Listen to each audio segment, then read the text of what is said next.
¿Qué tal, amigos que nos hacen favor de acompañarnos en este su espacio Urbanópolis?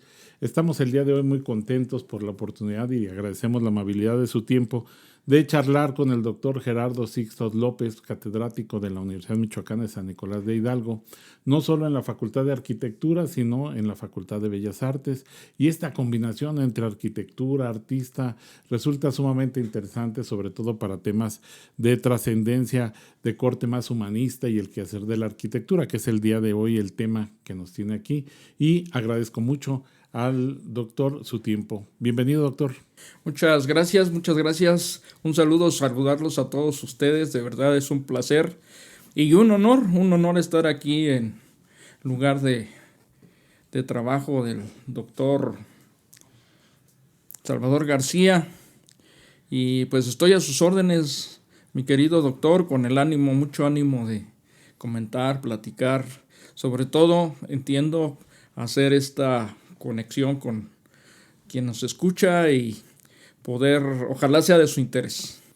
Yo quiero aprovechar la experiencia del doctor, no solo en términos académicos, sino también en la parte del gremio, como parte del Colegio de Arquitectos por muchos años aquí en Michoacán, para poder platicar. Hace cosa de unos días coincidíamos en un congreso, cada quien con una ponencia distinta, pero de algún modo me pareció sumamente interesante y a raíz de ahí la invitación, porque planteaba en esa ponencia, y quiero que ahora lo platiquemos, algunas transformaciones del perfil, vamos a llamarle así, si me permite, doctor, del perfil del arquitecto, haciendo una remembranza de los arquitectos profesores que él tuvo, luego su actividad como profesor y el perfil de los alumnos que ahora tenemos en muchas escuelas para estudiar arquitectura.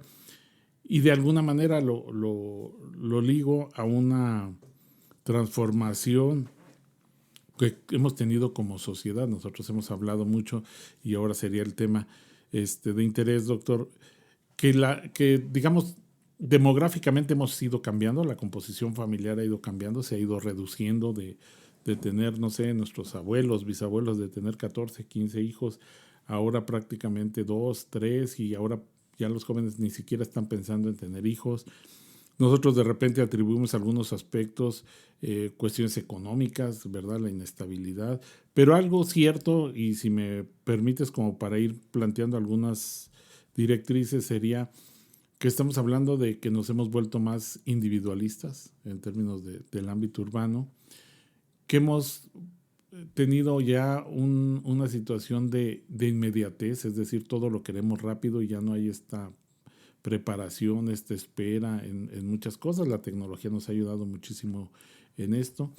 Y la otra, pues esta posibilidad de conectarnos como ahora lo estamos haciendo a distancia, de manera anacrónica. ¿Cómo influye todo esto en el perfil del arquitecto? ¿Tú cómo lo ves, doctor? Pues en verdad que sí ha influido en el perfil del arquitecto, pero influye también en general en toda la sociedad, y aún en esta consolidación del individualismo, que me parece que son fenómenos del mismo asunto. Y ese asunto creo que lo hacemos más evidente, me parece a mí, en el campo de la academia. En el campo de la academia, el día de hoy nos enfrentamos a fenómenos que resultan ser un reto para su explicación, porque pareciera ser que, bueno, la academia viene armada con una estructura mental y una forma de trabajo que sin duda podríamos reducirlo como al tema de la ciencia, esta visión racional de la explicación de las cosas. Y cuando se intenta trabajar desde ahí, vemos que al día de hoy hay muchos elementos que ya escapan a la propia estructura. Y eso de verdad creo que nos tiene ocupados en tratar de entender por qué es que sucede esto. Generalmente en el mundo de lo cotidiano, el que se levanta, hace sus actividades y vamos, no llega a cuestionarse más que simplemente a veces a comentar el hecho de que pues los tiempos pasados fueron mejores o que en los tiempos pasados las cosas se hacían diferente. No hay esta preocupación tan estricta por tratar de dar una explicación, más que registrar estos cambios, estos fenómenos, la velocidad con lo que está pasando. Pero me parece que para la academia, para el mundo de las universidades, y creo que también con todos los que están trabajando en el mundo del conocimiento, como los propios artistas. De hecho, ahorita que comentas, doctor, esta situación de la academia, recuerdo que en el mismo congreso, en el mismo evento, hubo la participación de unos jóvenes alumnos y lo que exponían era, de alguna manera, y esa es mi interpretación, como dos velocidades. Ellos observaban dos velocidades. Ellos hablaban de que, pues, que ahora el tiempo es muy rápido, que ahora ellos lo resumen viendo un video, en un TikTok de 1 minuto, y que sentían como que la escuela, la academia iba muy lenta, les daban un libro para leer la próxima semana. Y entonces, creo yo, y me gustaría ubicarlo en términos de que no se trata sí es un cambio de velocidad, pero entre el docente y el alumno, pues a lo mejor más que un cambio de generación, estamos hablando de un cambio en la visión del mundo, por esto que comentas, las mismas ciencias, es decir, la estructura lineal bajo la cual funcionó el mundo por mucho tiempo y la idea esta de que el docente es el único que trae el conocimiento y el alumno viene, se sienta y espera que le llueva el conocimiento, le comparta el maestro su expertise. Y de alguna manera acostumbramos, y es una crítica que se hace al sistema educativo, pues a todos a contestar siempre, y el día que uno se enfrenta a la vida, el día que tienen que trabajar y que hay que generarse preguntas para poder resolver estos problemas, o que se dan cuenta que los problemas que vamos a enfrentar no son disciplinares, es decir, son sumamente complejos como para resolverlos a partir de una sola disciplina, sea la arquitectura, la biología, la física o cualquier ciencia, pues resulta que están desprovistos de muchas habilidades o herramientas que no les proporcionó la escuela. Entonces esta visión, pues es más que, insisto, más que una brecha generacional, estamos hablando de dos visiones sobre el mundo o sobre la realidad que vivimos. Sin duda, desde que iniciaste la conversación, iba sintiendo como ciertos jalones de mi vida, porque efectivamente yo soy pues egresado de la primera generación de la facultad, y creo que tengo una película como muy clara de los procesos, de las transformaciones que ha tenido la arquitectura desde el punto de vista de los protagonistas, sobre todo del asunto de la enseñanza de la arquitectura. Sin duda que efectivamente, insisto, como que lo que está en la superficie es eso. En la superficie está que nos enfrentamos a una situación de que podríamos inclusive decir, pues es que es generacional, es una generación que ve a otra generación, y la generación anterior la ve como con cierta lejanía y no entendiendo los códigos, los códigos que viene construyendo los jóvenes al día de hoy. Pero que creo, insisto, que el fenómeno es efectivamente mucho más complejo que ese choque generacional. Porque finalmente lo que tenemos en la mesa es una percepción de la realidad que ya no compartimos. En realidad valga la redundancia, no compartimos esta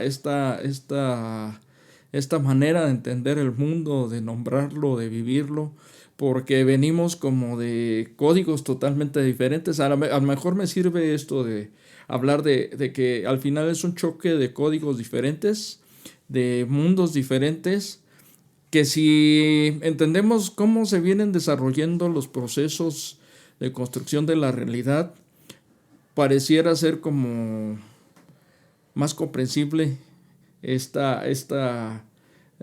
dicotomía. Pero finalmente, insisto, en la vida diaria lo único que hace como que y que no entendemos este momento en el que estamos viviendo. Y creo que también, insisto, en la academia estamos más preocupados por el azoro que nos causa que tratar de encontrar pues explicaciones a este choque, a este momento en el que lo vemos.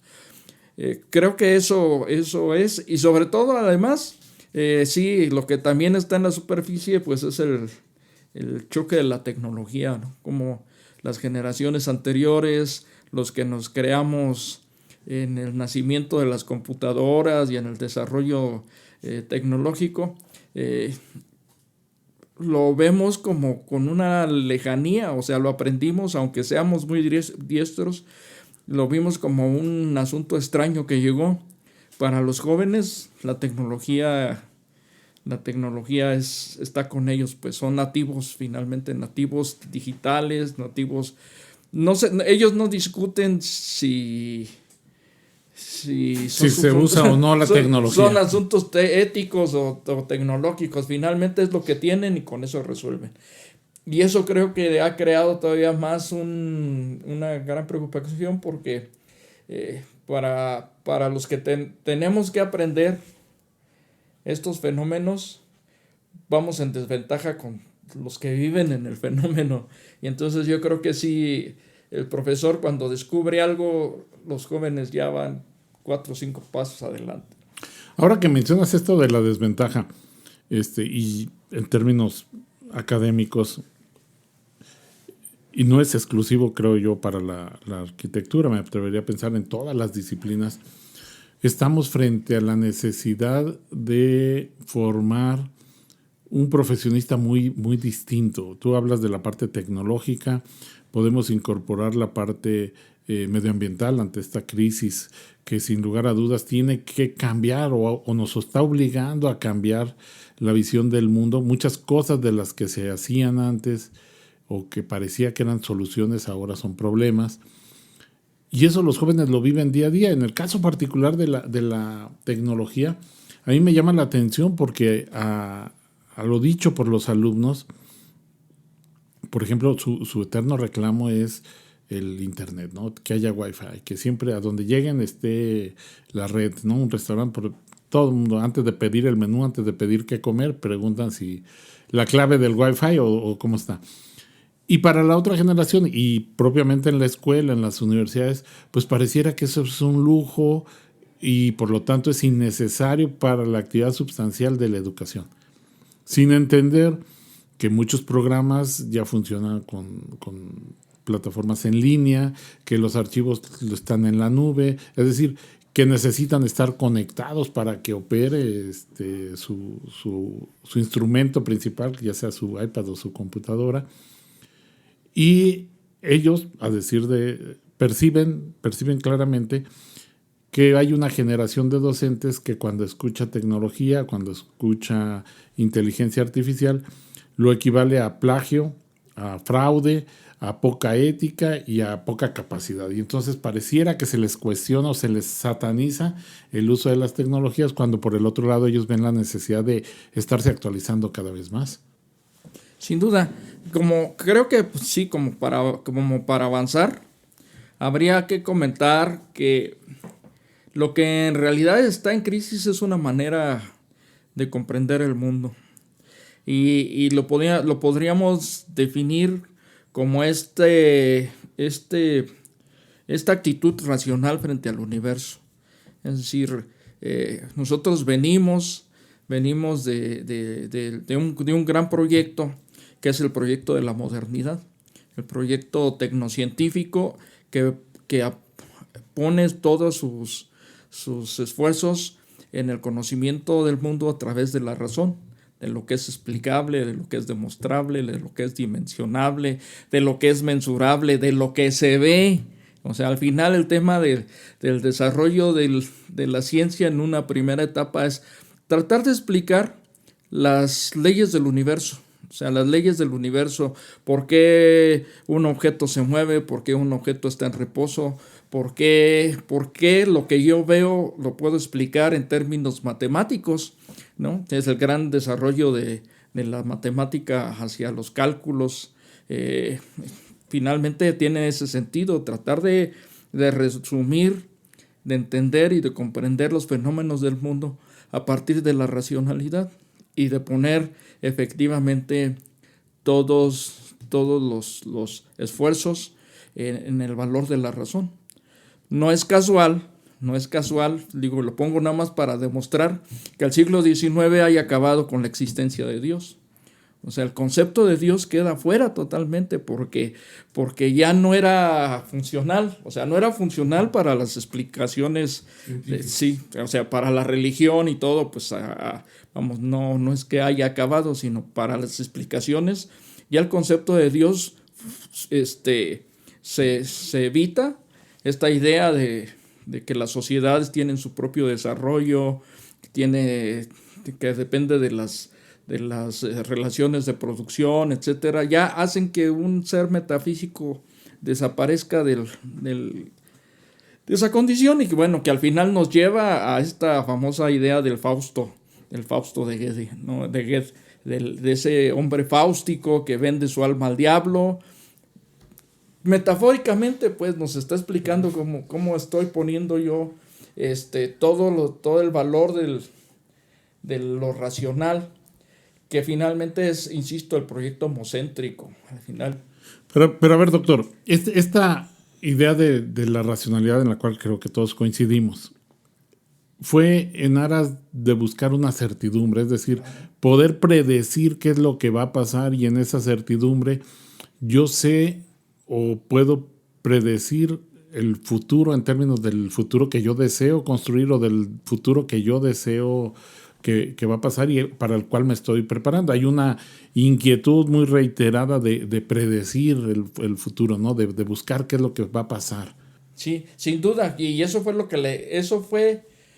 que le permitió el gran triunfo al pensamiento científico. O sea, imaginemos cuando viene el paso de la Edad Media al mundo de la modernidad, pues lo que le permite, justo en este paso, pues conviven muchos tipos de conocimientos arcanos, asuntos filosóficos de la antigüedad, etcétera, etcétera. Y la ciencia se va abriendo camino precisamente teniendo como baluarte esa predicción.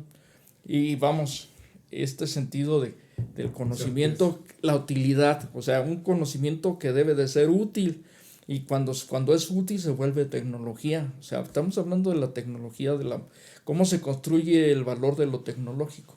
Entonces, ¿qué sucede? Pues sucede que la ciencia va demostrando, y la ciencia va generando tecnología que va desarrollando cosas a favor.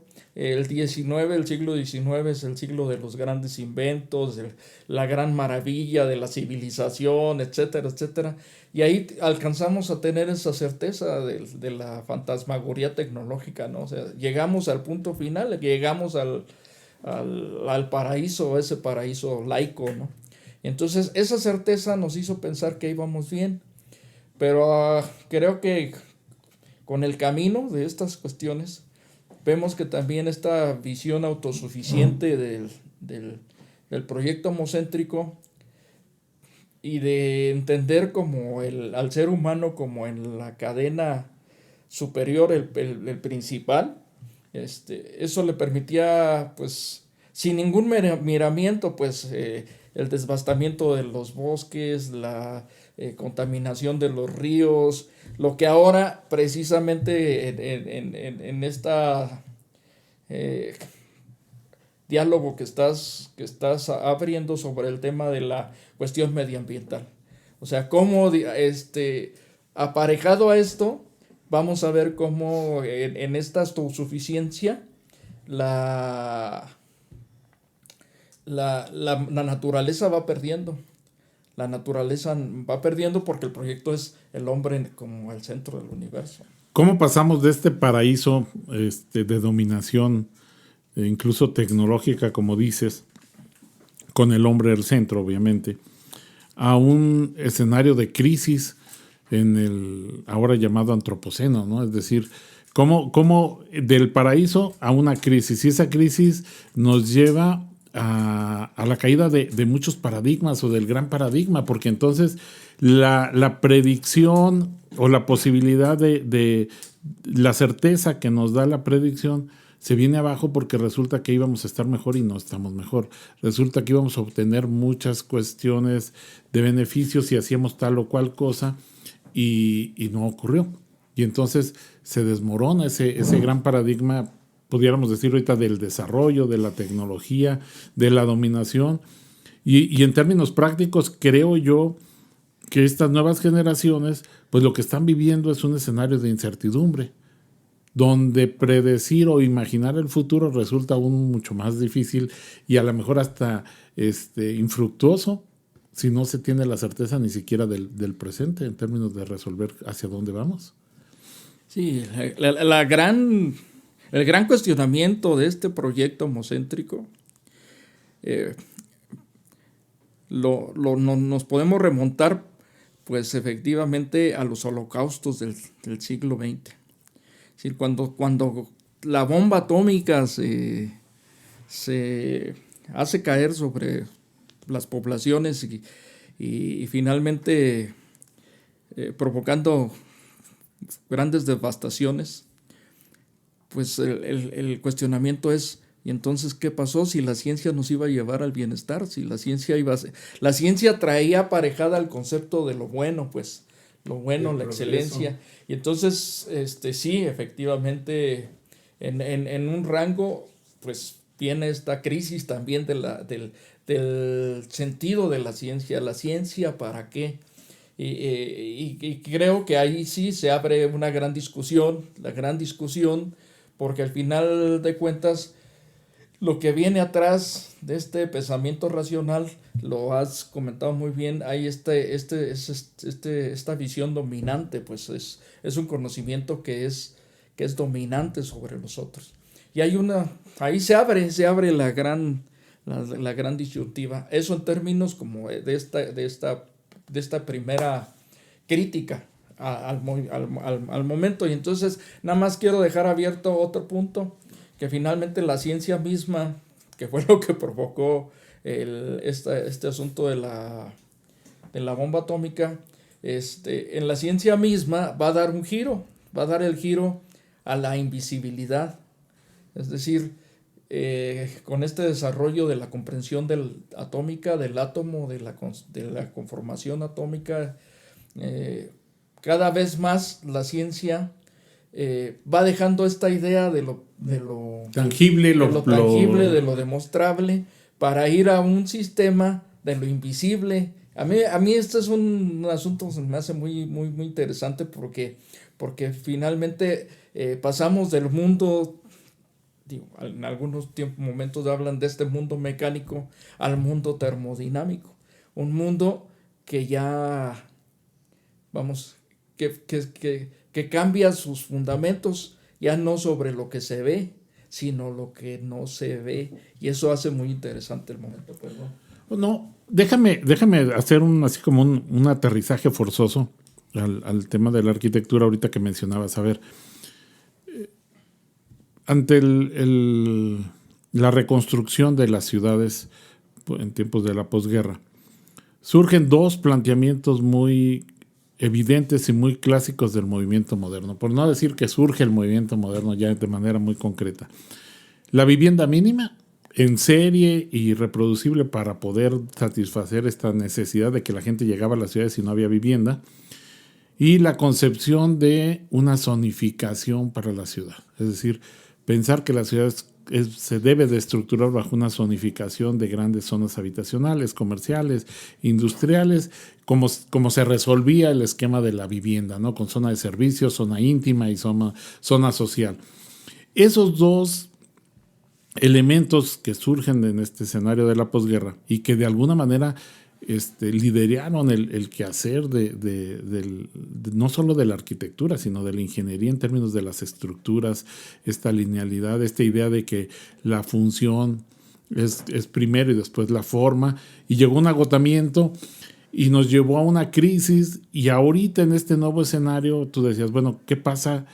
Yo ubico el segundo momento pues con esta crisis donde surge precisamente los objetivos del desarrollo sostenible. Es decir, a ver, hagamos un alto en el camino, viene el cambio de siglo y nos damos cuenta que tenemos hambre, que tenemos falta de educación, desigualdad de géneros, violencia, nos estamos acabando el medio ambiente y entonces planteamos unos nuevos objetivos.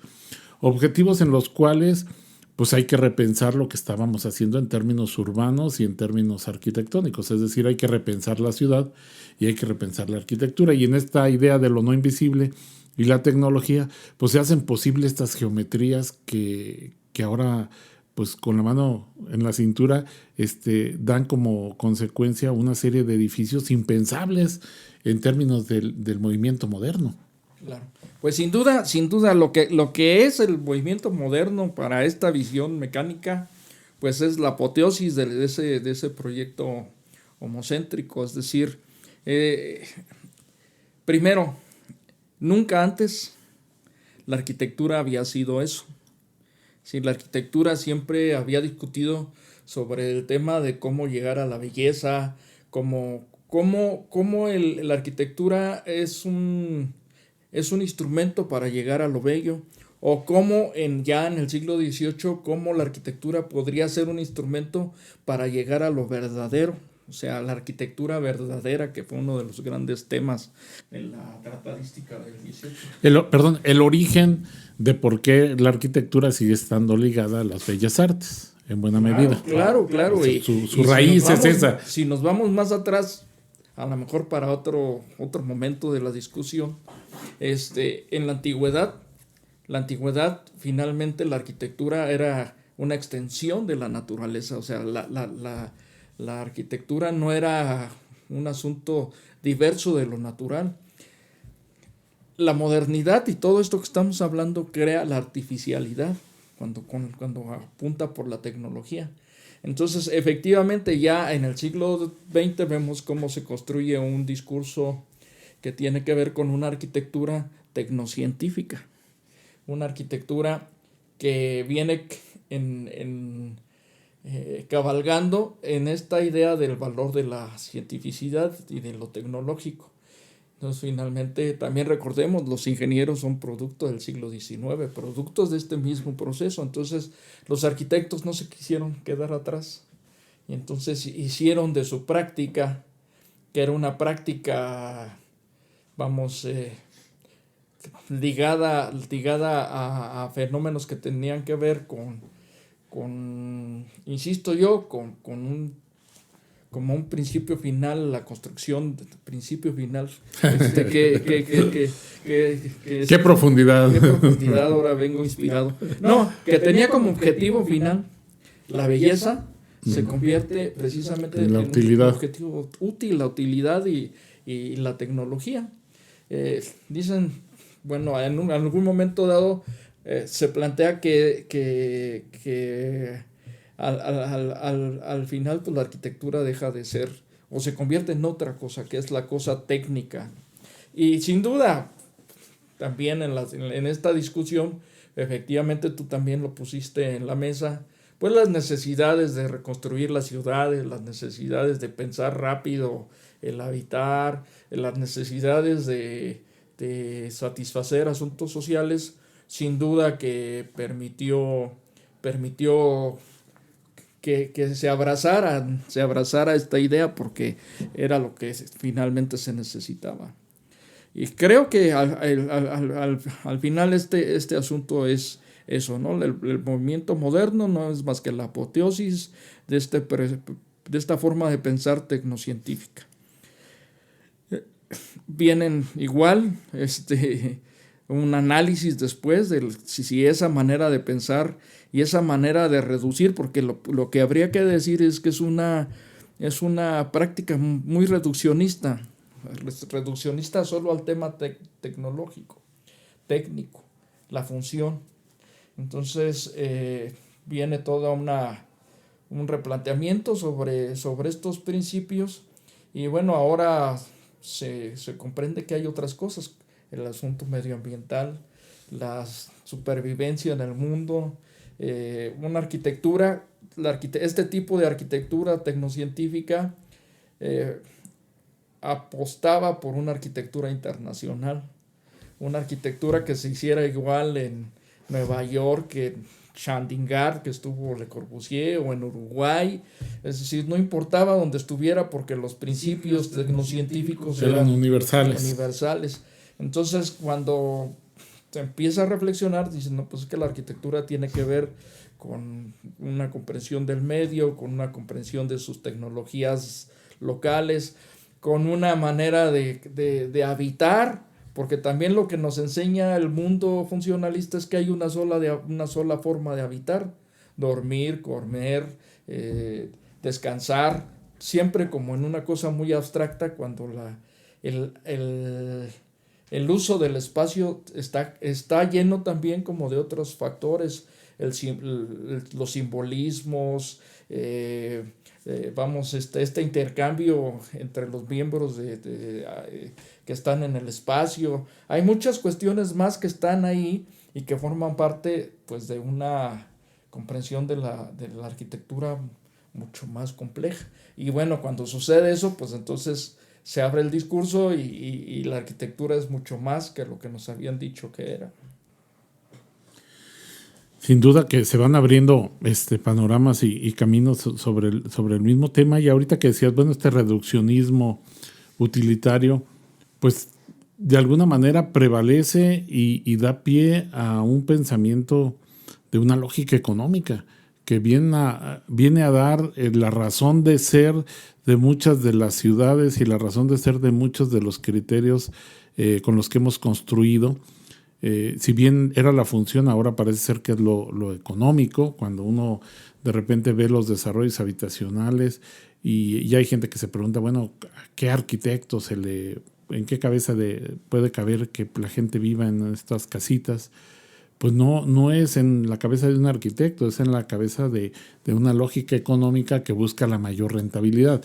Pero esa mayor rentabilidad, esa lógica económica de las ciudades y de buscar la eficiencia, pues llega un punto, creo es el actual, en el que se confronta con esta idea de la naturaleza y del bienestar. Y decir, bueno, ahora tenemos que, y lo acabamos de vivir recientemente con la pandemia, bueno, estamos frente a una lógica económica para que prevalezca el consumo, o estamos o buscamos una lógica ambiental que garantice la preservación de la especie humana. Yo creo que ahí es donde estamos ubicados, o quiero pensar que ahí estamos ubicados para, a lo mejor de manera optimista, para pensar que estamos a la misma altura en el debate de qué pasaría con la discusión y si en verdad estamos discutiendo con la misma relevancia e importancia la parte económica que la parte ambiental.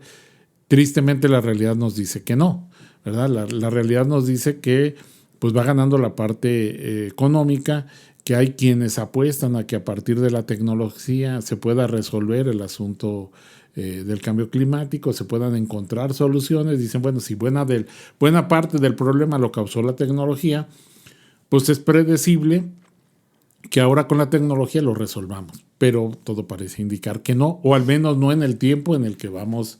Las condiciones nos están dando. El monitoreo de estos límites planetarios pues indican que el tiempo se va acabando y que el desarrollo tecnológico no va tan rápido como desearíamos, pero tampoco por el otro lado los cambios sociales tampoco son como más lentos. Aún si lo tecnológico es lento, pues los cambios sociales son más lentos, como para asimilar lo que estamos viendo y transformarlo en prácticas. Y yo creo que esa es la gran crisis en la que nos encontramos ahorita.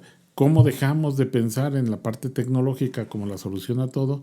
Y cómo asumimos la responsabilidad, volviendo a esta visión del hombre en el centro, y decir, bueno, no soy el centro, pero sí fui el causante, porque también ahora la postura de decir, bueno, yo soy uno más del ecosistema, pues es como evadir una responsabilidad de decir, fue la especie humana la que causó todo esto que ahora se llama antropocentrismo, ¿no?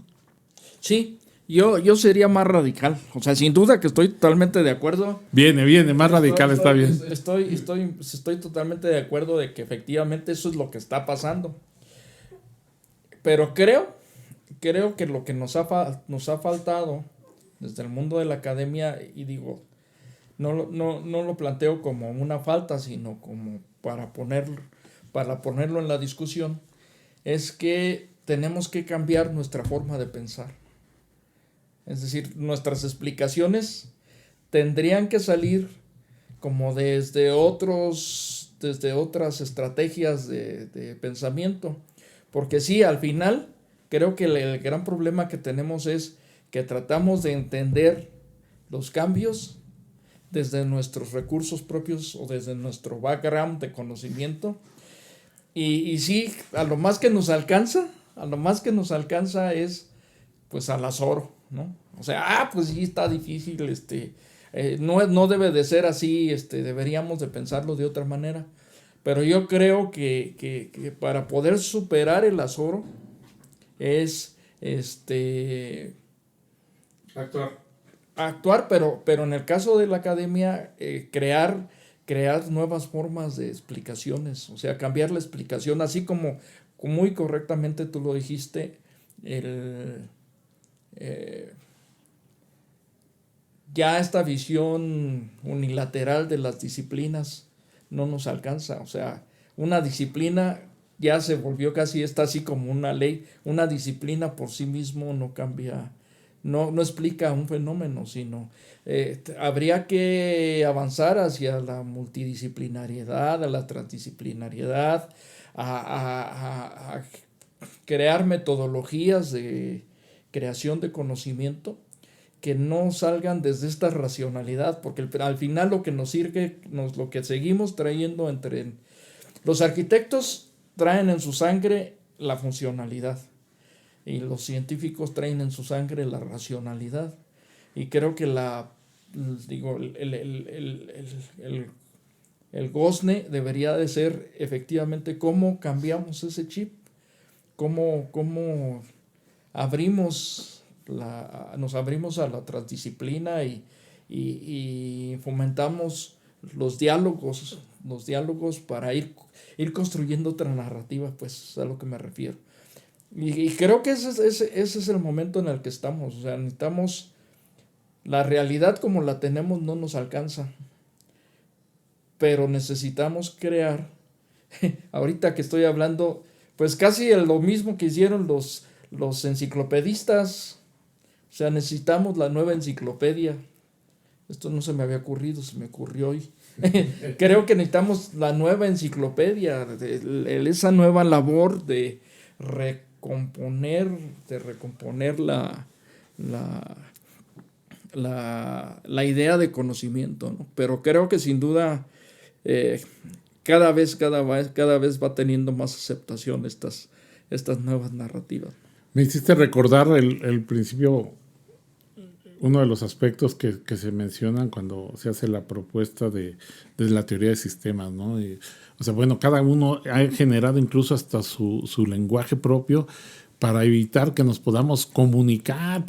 Lo que yo digo en la jerga de la arquitectura, pues el ingeniero no la va a entender, y lo que diga el biólogo no la va a entender el economista, y el economista habla de cosas que difícilmente vamos a entender los que no estemos en las ciencias económicas, y los filósofos andan en otro tema, y pareciera entonces la Torre de Babel, donde cada quien construyó incluso su propio lenguaje para garantizar o para patentar su disciplina, en el entendido que solo ellos saben y son los expertos. Y ahora pues estamos ante una necesidad de reconstruir términos comunes, y yo creo que la base de todo es la discusión de los problemas, no de las disciplinas, sino de los problemas. Es decir, tenemos un problema y requiere del concurso de todos, pero para eso pues necesitamos entendernos y hablarnos, y ahí volvemos a los conceptos. Por eso me acordé ahorita que dices esta enciclopedia. Bueno, ¿qué tendría esa enciclopedia? Pues términos comunes que todos podamos entender, y no diferentes,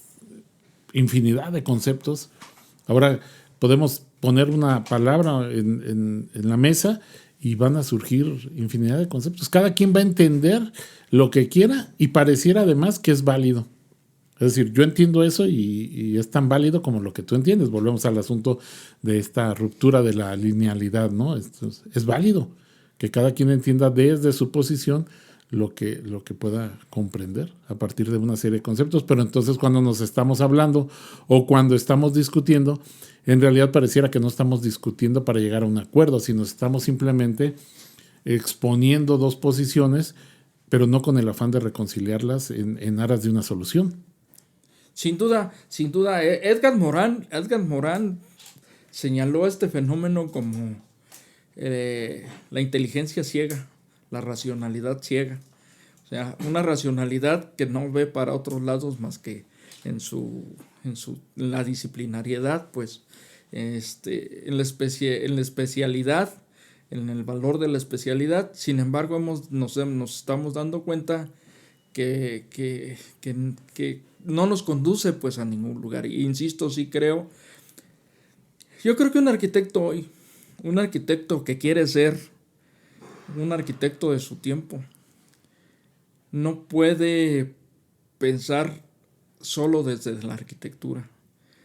Creo que hay muchos conceptos que vienen desde la biología, desde la química, muchos conceptos que están fuera de nuestra propia preparación, y eso no está mal que estén fuera, sino cómo logramos interrelacionar y efectivamente cómo generamos estructuras. Me gustó esta idea de generar pues, de tratar de entender los fenómenos desde una visión interdisciplinaria. Yo creo que es el habitar, por ejemplo, desde la ecología, desde la ingeniería misma, desde la tecnología misma. Creo que eso ayudaría mucho a los arquitectos a tratar de comprender estos fenómenos de manera más profunda. Pues creo que al final el tema es ese, de una manera profunda y pertinente. Creo que esa es la otra palabra, porque finalmente nuestras narrativas no están siendo pertinentes. Entonces, pero yo creo que mucho de esto tiene que ver pues con esta carencia y esta apuesta por la racionalidad. Entonces necesitamos sí arquitectos, pero de otro corte, y creo que ahí es donde estamos ahora, pues al final en eso estamos. Si por muchos años nos preguntábamos, creo que la gran pregunta era cómo se ve, ¿verdad? ¿Cómo se ve?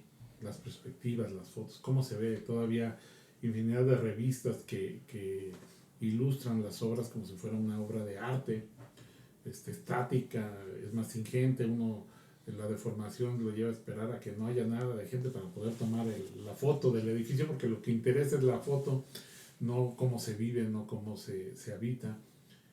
Y en lugar de preguntarnos cómo se ve, preguntáramos cómo se vive o cómo se habita o qué experiencias tiene el usuario, pues claro que nos llevaría irremediablemente a buscar herramientas a otras disciplinas. Es decir, esa sería como la puerta para abrir o para ir derribando estas barreras disciplinares, porque entonces nos daríamos cuenta que el dibujo, la teoría, la historia, pues no nos dan los elementos suficientes como para comprender cómo se habita, cómo se vive, cuál es la experiencia, y no quiero caer en la fenomenología ahora de la filosofía, pero cuál es la experiencia a partir de la arquitectura, ¿no? Que pocas veces nos cuestionamos los arquitectos. No, sin duda. Yo creo que efectivamente un arquitecto del día de hoy no puede entenderse sin una comprensión antropológica del espacio. Es decir, porque el espacio es mucho más que la domesticación. O sea, lo que trató de hacer el movimiento funcionalista fue domesticar el espacio. Es decir, el espacio se organiza, se racionaliza como si fuera una gran máquina y no hay otra interpretación. Y además neutro. Sí. No incide, lo uso nada más. Nada más desde el punto de vista del uso y hacia donde nos llevaron, porque yo estoy en esa generación, nos llevaron a esta idea de que había que domesticar el espacio. Había que entender sus funcionamientos, había que entender sus ligas, todo lo que nos enseñaron a hacer.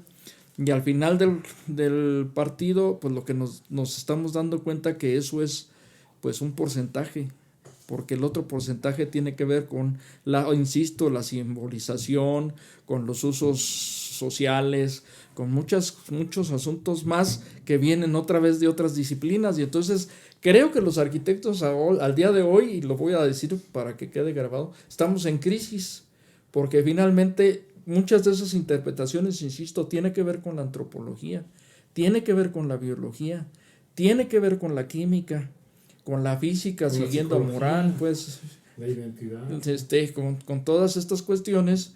Y entonces, ¿dónde están en los programas de estudio?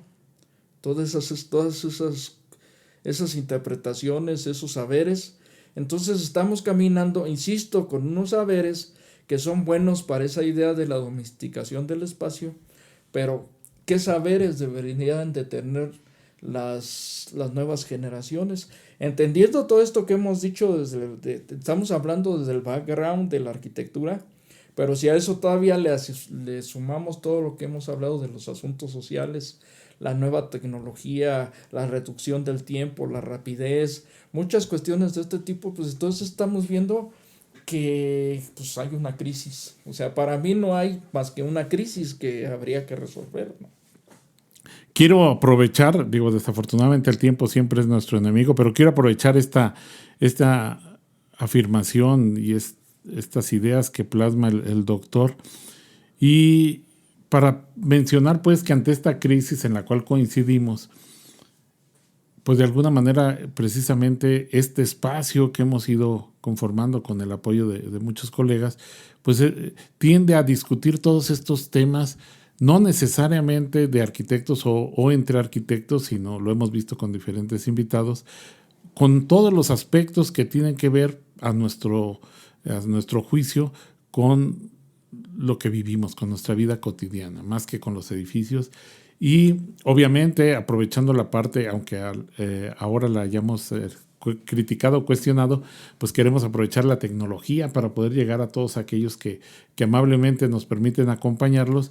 Y creo que sin lugar a dudas vamos a tener que programar una próxima sesión, porque ya vieron que los temas son amplios, son inagotables, y bueno, las charlas con el doctor Gerardo Sixto siempre son así que sin lugar a dudas te vamos a volver a invitar, doctor, para continuar con esta plática. A algunos de ustedes les habrá parecido muy amplia, así platicamos, nos vamos de un tema a otro, pero al final creo que todo tiene que ver con el quehacer y la responsabilidad que tenemos si estamos en la docencia o quienes se están formando en alguna disciplina, pues la necesidad de ampliar, de no limitarse a lo que les está dando. Lo que dice el doctor, no lo veo en los planes de estudio, bueno, pues desde la otra perspectiva, no se ajusten a los planes de estudio, sino también hay que buscar de manera personal satisfacer muchas de estas inquietudes leyendo y escuchando otros autores, otras gentes desde otras disciplinas. Muchísimas gracias, doctor, por tu tiempo y tus conocimientos. Pues a la orden, para mí es un honor estar aquí, sin duda. La invitación me encantó y aquí estamos y finalmente pues listos para otra plática. Ya quedamos emplazados. Muchísimas gracias. Les recordamos que estamos a su alcance en todas las redes sociales. Háganos saber sus comentarios, sus preguntas y sobre todo sugiéranos temas para ir abordando y ampliando esta visión. Muchísimas gracias. Hasta luego.